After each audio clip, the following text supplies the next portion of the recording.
welcome to Newsfeed, your daily dose of what people are talking about online, from news stories to what's trending.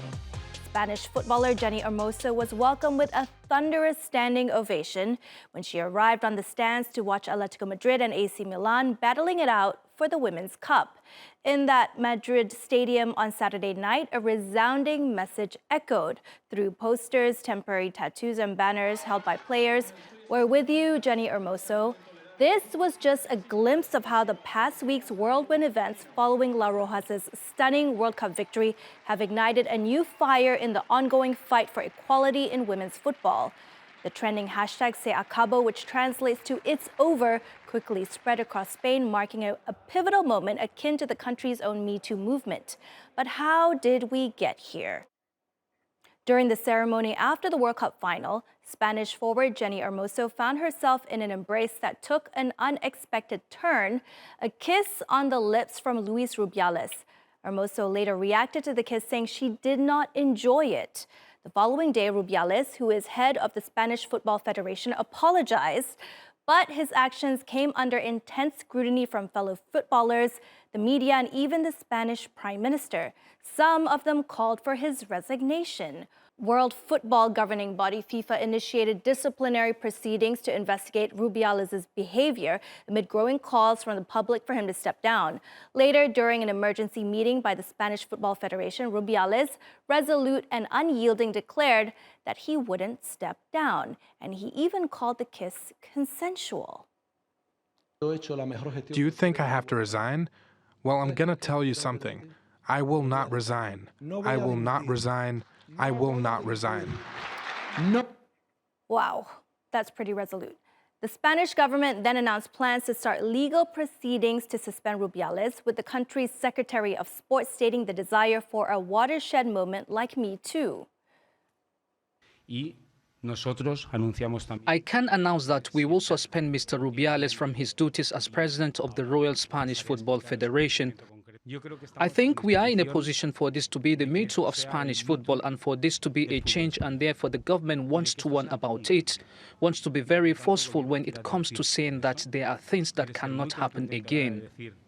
Later on the same day, Hermoso took to Instagram to deny Rubiales' claims, asserting that the kiss was never consensual.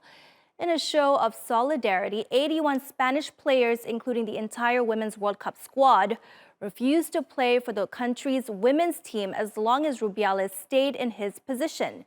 FIFA made a significant move, provisionally suspending Rubiales pending the outcome of its disciplinary inquiry. Jorge Vilda, the head coach who led the team to World Cup victory, openly criticized Rubiales, while his entire coaching staff resigned in protest against the federation president. And on Sunday, the federation's delegate for sexual violence protocol confirmed an ongoing internal investigation into the unfolding events. But there's just this one thing that everyone agrees on. Last week went down in the books as one of the most pivotal moments in Spain's recent history. Rubiales, Palmeros, estáis fuera de juego. Rubiales. The buzz against the head of football is getting louder by the day, and that hashtag Se Acabó is practically painting social media red. Rubiales might just be realizing that his once secure position isn't looking so rock solid anymore. Is Silicon Valley's golden era coming to an end? Not more than 1 decade ago, Silicon Valley was full of promises, vowing a future where apps or gadgets for anything and everything could cut costs, save us time, and overall make our lives easier. But nowadays, it seems like we're straying further from that utopia. Mass layoffs, security or privacy-related lawsuits, and how expensive some of big tech services are getting. It sounds like we were sold a dystopia. Take streaming, for example. All of these platforms are supposed to make your favorite piece of media more accessible and easier to manage than cable. Not anymore. If you add up all the streaming services that a lot of us already have, and this doesn't even include YouTube TV or Sling or some of these other things that people get to watch live stuff, it's officially more than cable. We've gone so far the other way from cord cutting that we have officially crossed the threshold. I don't know if we'll ever actually go back to cable, but my weird theory is that somebody like 3 years from now is gonna invent cable again. And what about ride-hailing or food delivery services? Taking an Uber was supposed to be cheaper than a taxi. Now, it's almost the same, if not more, depending on where you live. Ordering in often might have been a luxury once, but it quickly became a busy person's must-have. Yet, in most cases, it's obviously not a financially smart habit to have. Get a pad thai from the noodle box near where I live. It costs $11.45. However, if I go onto the Uber Eats app, I can buy it for $14.08. And this is before they charge me $2.99 for a delivery fee on top of another 10% as a service charge. To buy the exact same meal through Uber Eats, I end up spending $7 more than I needed to. That's over 50% of the original cost of my food. But this doesn't just suck for widow me, because there is drivers involved who we know are getting screwed. The restaurants often lose money on those Uber Eats meals, and even the app itself is operating at a loss. So I remember the days when these apps were actually the smart choices and not just a convenient habit for us to get stuck in our comfort zones.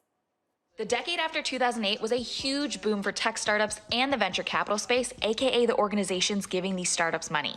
Many of the companies we now use daily were founded and funded during that time period. And these companies focused mainly on growth, thinking that if they could grab enough market share, they would eventually become profitable.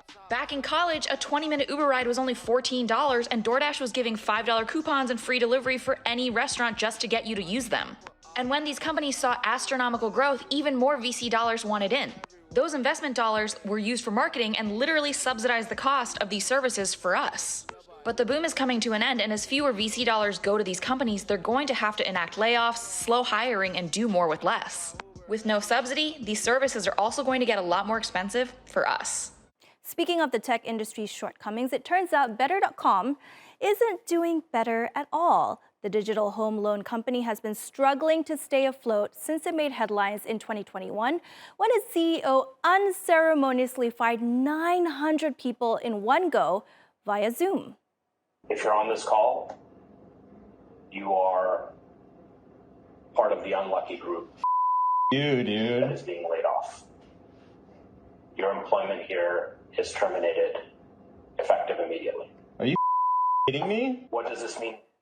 In the 2 years since this mass firing went viral, CEO Vishal Garg has been partly blamed for the U.S. company's downward spiral.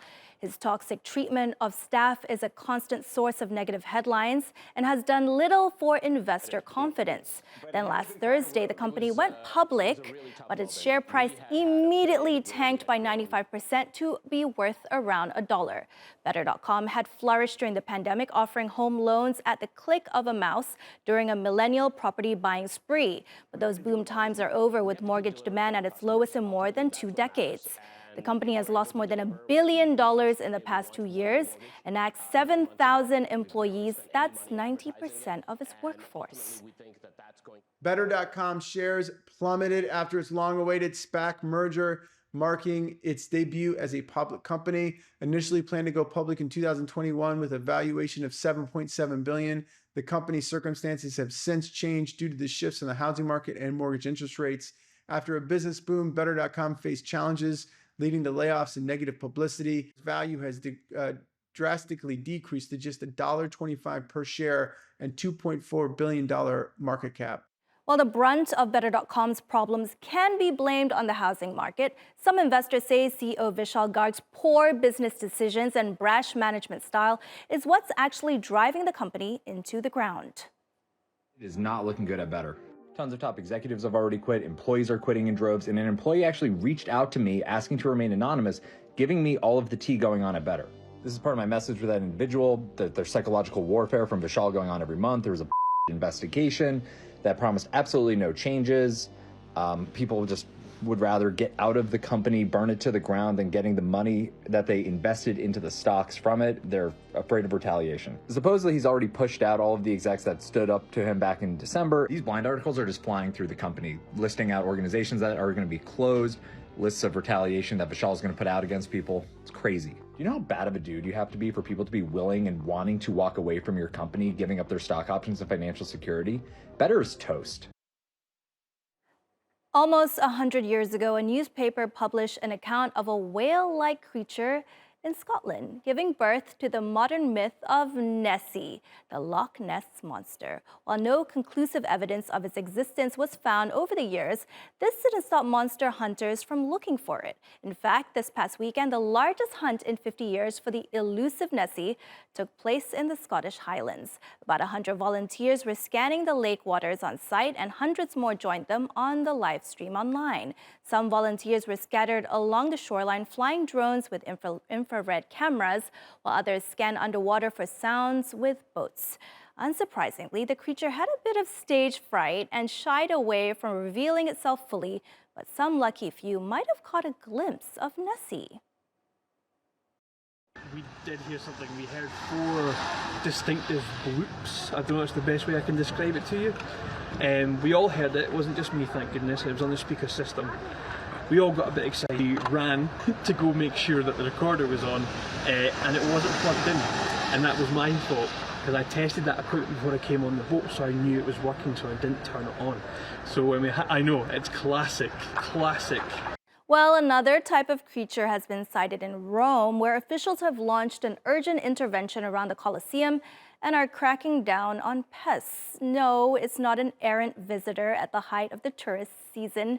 The city, especially around the ancient amphitheater, is infested with rats. The city embarked on a major cleanup on Saturday, setting up traps and clearing trash. Cleanup operations are expected to continue throughout the week with the cleaning of drains around the Colosseum. The problem is so bad that officials estimate that there are 7 million rats in Rome. That's 2.5 for every resident. Online tourists have been sharing videos of rats scampering around the tourist hotspot. Rome has for long grappled with controlling its trash. Overflowing garbage bins, litter, and empty water bottles are a common sight in the Eternal City. A surge in summer visitors and soaring temperatures have made matters worse.